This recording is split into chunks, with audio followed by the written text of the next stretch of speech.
ওই, কি হয়েছে বলো?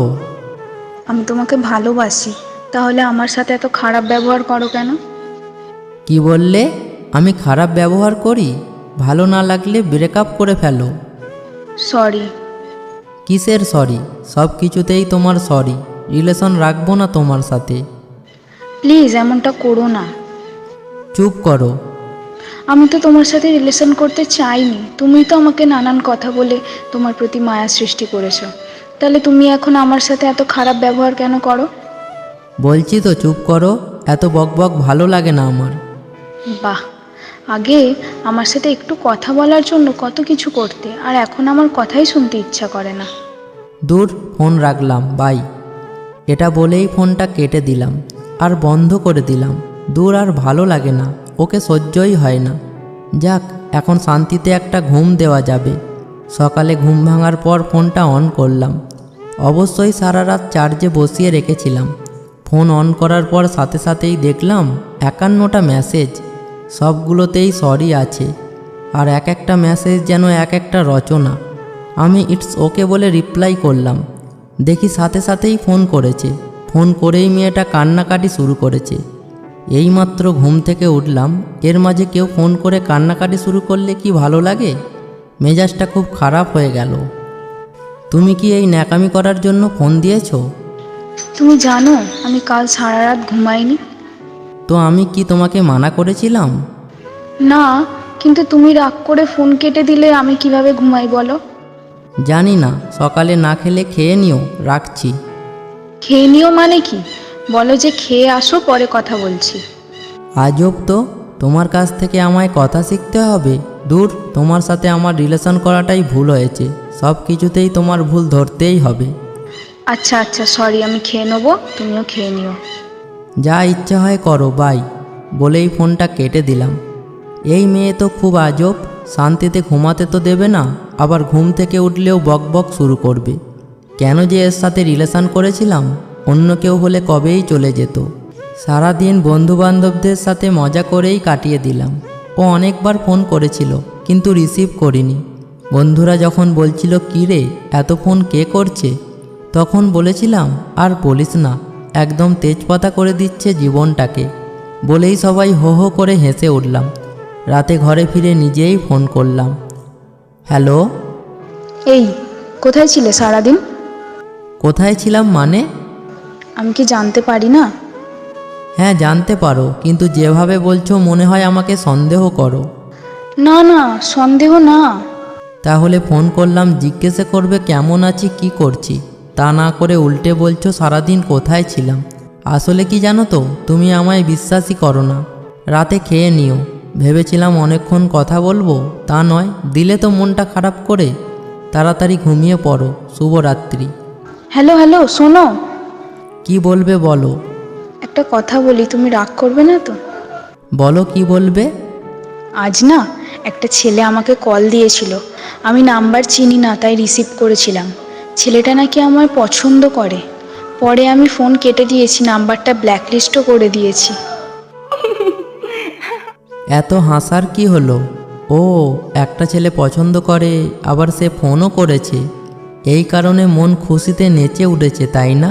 ছি, অন্য একটা ছেলের জন্য একবারও আমার খোঁজ নিলে না আজ। তোমায় অনেকবার ফোন করেছিলাম তো। দূর, ফোনটাই কেটে দিলাম।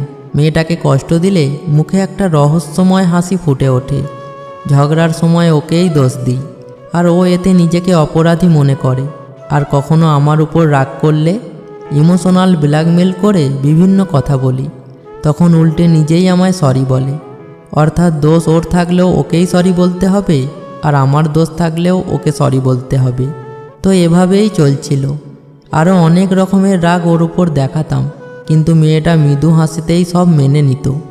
ইদানিং সময় নামক জিনিসটা ওকে একদমই দেওয়া হতো না। হঠাৎ একদিন ও বলল ওর নাকি বিয়ে ঠিক হয়েছে। এটা শুনে আমার এত খুশি হয়েছিলাম, তা বলে বোঝানো সম্ভব না। বন্ধুদেরকে পার্টিও দিয়েছি, মনে হচ্ছিল বাঁচলাম। কিন্তু শেষ দোষটাও ওকেই দেব, তাই আরও কিছু ইমোশনাল কথা বলতে লাগলাম। কি, তুমি বিয়ে করে নেবে? আমার কি হবে? আসলে মেয়েরা এমনই হয়, ভালোবাসে একজনকে আর বিয়ে করে আরেকজনকে। তোমাকে এত ভালোবাসার এই প্রতিদান দিলে? আসলে সব মেয়েরাই এক। আমি কি করব বুঝতে পারছি না। তুমি প্লিজ কিছু করো। তুমি প্লিজ তোমার মা বাবাকে আমাদের বাড়িতে পাঠাও, ওনারা কিছু একটা করবেন। আমি তোমাকে ছাড়া থাকতে পারবো না। আমি কিছু জানি না। আমি তোমাকে বিশ্বাস করেছিলাম, কিন্তু তুমি শেষ পর্যন্ত আমাকে ছেড়ে চলে যাচ্ছ।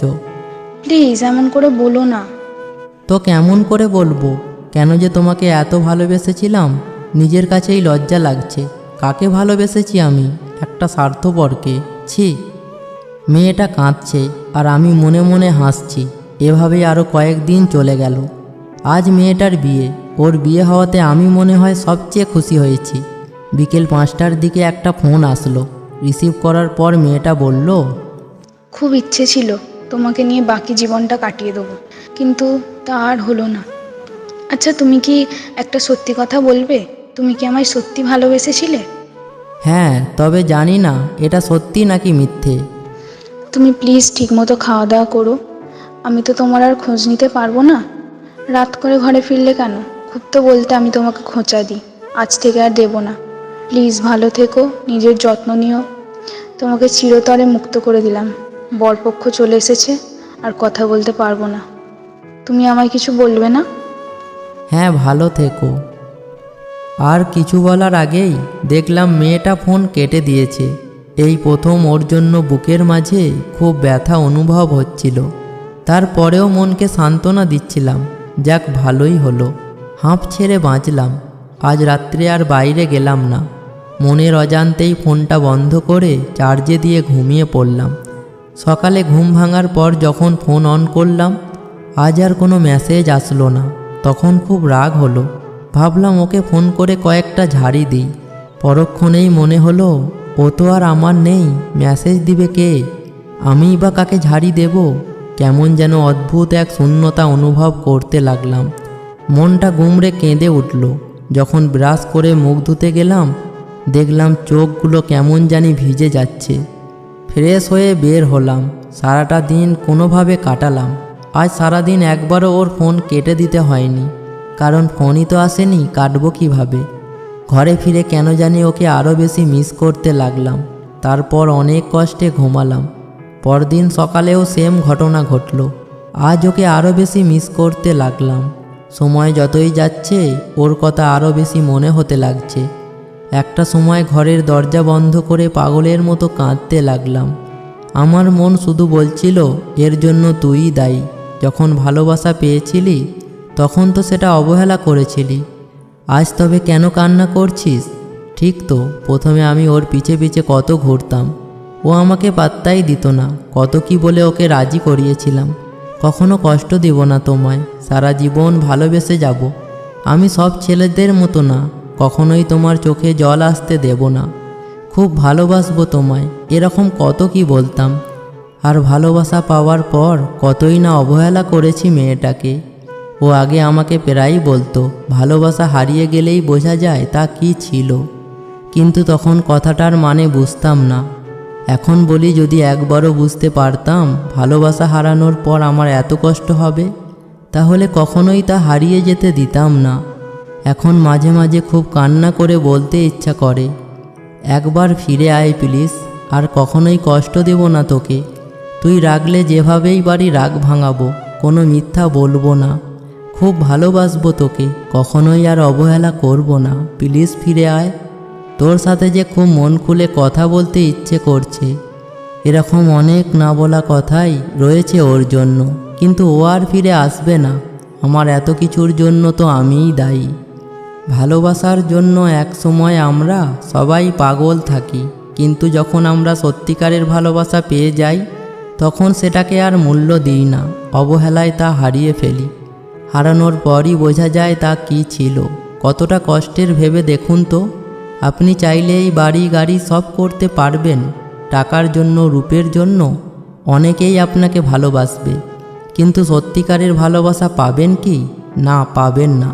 তাই কেউ যদি সত্যিকারের ভালোবাসা পেয়ে থাকেন, প্লিজ হারিয়ে যেতে দেবেন না। এখন হয়তো তা আপনার কাছে বিরক্ত লাগতে পারে, কিন্তু যখন সেটা হারিয়ে যাবে বুঝতে পারবেন কি হারিয়েছেন জীবন থেকে। এক সময় খুব কাঁদবেন, কিন্তু আর ফিরে পাবেন না। তাই ভালোবাসাকে হারিয়ে যেতে না দিয়ে ভালোবেসে ভালোবাসাকে ধরে রাখুন।